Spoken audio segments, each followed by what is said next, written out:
ममता के छोटे बेटे अंकित की शादी गांव की लड़की पारुल से होती है। पारुल का गृह प्रवेश होता है। आखिर मैंने जो चाहा था ठीक ठाक भगवान के आशीर्वाद से शादी हो ही गई। ज्योति बहू, जाओ अंदर से अंगूठी वाली रस्म का थाल ले आओ और बहू की रस्म तुम करवा दो।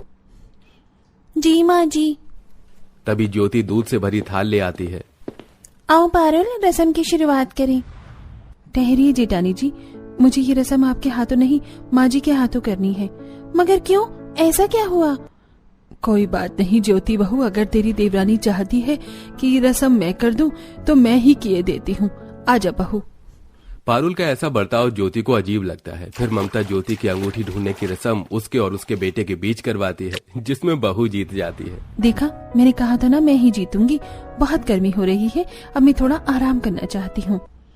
हाँ अंकित बेटा, जा बहू को कमरे में ले जा। आप सब भी आराम कर लो।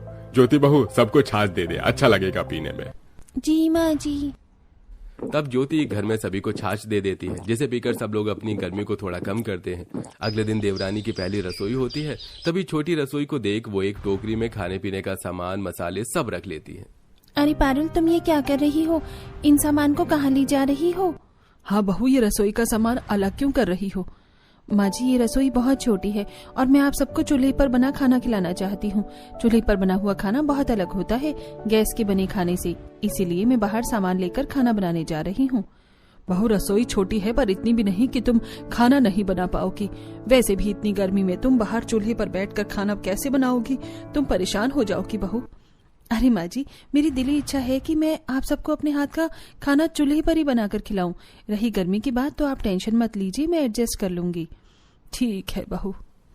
तब घर के बाहर आंगन में पारुल ईंट और मिट्टी के सहारे चूल्हा तैयार कर लेती है और उसके सूख जाने के बाद पारुल चूल्हे पर बैंगन का भरता, चूल्हे की रोटी, लौकी का रायता और मीठे में हलवा तैयार कर लेती है। बाप रे, बहुत पसीना आ रहा है, लेकिन सबका दिल मुझे जीतना ही होगा। तुम्हें बहुत पसीना आ रहा है? खाना तैयार हो चुका हो तो लाओ मुझे दे दो चीजें, मैं डाइनिंग टेबल पर लगा देती हूँ। जेठानी जी, आपको मेरी फिक्र करने की कोई जरूरत नहीं है। कहीं आपने मेरे खाने में ले जाकर कुछ मिला दिया तो, इसलिए मैं अपना खाना खुद ले जाऊंगी। पारुल, तुमने ऐसा क्यों सोचा मेरे बारे में? मैं तो बस तुम्हारी मदद करना चाहती थी। जेठानी जी, मैंने कहा ना, मुझे आपकी मदद नहीं चाहिए। न जाने क्यों मुझे पारुल थोड़ी अजीब लगती है। कभी रस्म नहीं करवाती मुझसे, न अब हेल्प करने दे रही है। कोई नहीं। कुछ ही देर में सब लोग पारुल के बने हाथ का खाना खाते हैं। अरे कमाल कर दिया बहू तुमने। इतना बढ़िया खाना मैंने काफी बरसों के बाद खाया है, वो भी चूल्हे का। ऐसे ही खुश रहो बेटा। आपने बिल्कुल ठीक कहा बहू, तुम्हारा हलवा, भरता, यहाँ तक कि चूल्हे की रोटी में भी अलग स्वाद आ रहा है। मुझे तुम्हारा चूल्हे पर बनाने का फैसला पसंद आया। अरे वाह पारुल, तुमने आज ही सबका दिल जीत लिया। जी बिल्कुल, देखना माँ जी, पापा जी, अब मैं रोज आपको चूल्हे के हाथ का बना हुआ खाना खिलाऊंगी। जेठानी जी, आप चिढ़ गई हैं क्या? सबने मेरी तारीफ कर दी सिवाय आपके। अरे ऐसा कुछ नहीं है, मुझे तुम्हारे हाथ का हलवा बहुत पसंद आया। सिर्फ हलवा? सुना माँ जी आपने? रात का खाना जेठानी बना देती है। अगली सुबह पारुल चूल्हे पर चाय बनाती है। उस वक्त उससे लकड़ियां ढंग से नहीं जलती, तो जिससे लकड़ी का धुआं आंखों में चुभने लगता है और पड़ोस वाले को भी धुएं से तकलीफ होने लगती है। अरे ये सब क्या है? कल भी चूल्हे का धुआं मेरे कमरे में आ रहा था और अभी मेरे कमरे में आ रहा है। देख तो, हल्की हल्की दीवार काली हो गई है। ऐसे कोई खाना बनाता है? सर्दी थोड़ी चल रही है। माफ कीजिएगा, दोबारा आपको शिकायत का मौका नहीं दूंगी। अरे पारुल, सुबह सुबह तुम चाय भी चूल्हे पर बना रही हो? अरे ये तो तुम अंदर ही बना लेती, क्यों गर्मी में परेशान हो रही हो? आओ अंदर चले। क्या है आपकी खोपड़ी में एक बात नहीं आ रही है क्या? मैंने बोल दिया ना, मैं चूल्हे पर ही खाना बनाकर खिलाऊंगी घर में सबको। तो आप मेरे पीछे मत पड़ो, चाहे वो चाय हो या जीरे का तड़का या खाना, मैं सब इसी पर ही करूंगी।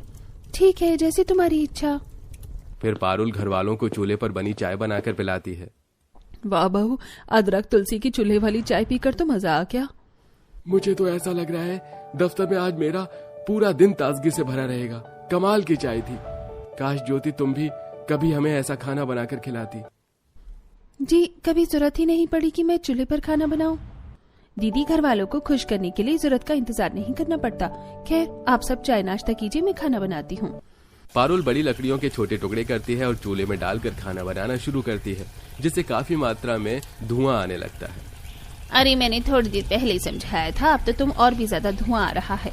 तुम्हें समझ में नहीं आता कि हमें चूल्हे के धुएं से परेशानी हो रही है। दीवार भी काली कर दी और मेरा छोटा बच्चा खांस रहा है। अभी वो 1 साल का है, अब तो मान जाओ। सॉरी, दोबारा से आपको ऐसी परेशानी नहीं होगी। मैं चूल्हे को किसी तरीके से छत पर ले जाती हूँ, वहीं खाना बना दूंगी। पारुल छत पर किसी तरह अंगीठी ठंडी करके चूल्हा ले जाती है और वापस खाना बनाना शुरू करती है। उसे गर्मी में खाना बनाता देख सास, अरे बहू, छत पर तो और भी ज्यादा धूप लग रही है। मेरे तो पाँव जल रहे हैं और तुम यहाँ खाना बनाओगी? हाँ माँ जी, मैं अपने घर वालों के लिए कुछ भी कर सकती हूँ। बस एक दरख्वास्त है, आप सब लोग खाना यहीं बैठकर खा लीजिए, नीचे नहीं ला पाऊंगी। तुम इतनी मेहनत कर रही हो तो हम सब ऊपर आकर खाना खा लेंगे। लेकिन माँ जी, धूप में तो आप सब ऊपर बैठकर खाना खाएंगे तो आपकी तबीयत खराब हो जाएगी। तू चुप कर बहू। ज्योति को धीरे धीरे महसूस होता है कि पारुल उसके और सास के बीच जहर घोल रही है। फिर घर के सभी लोग छत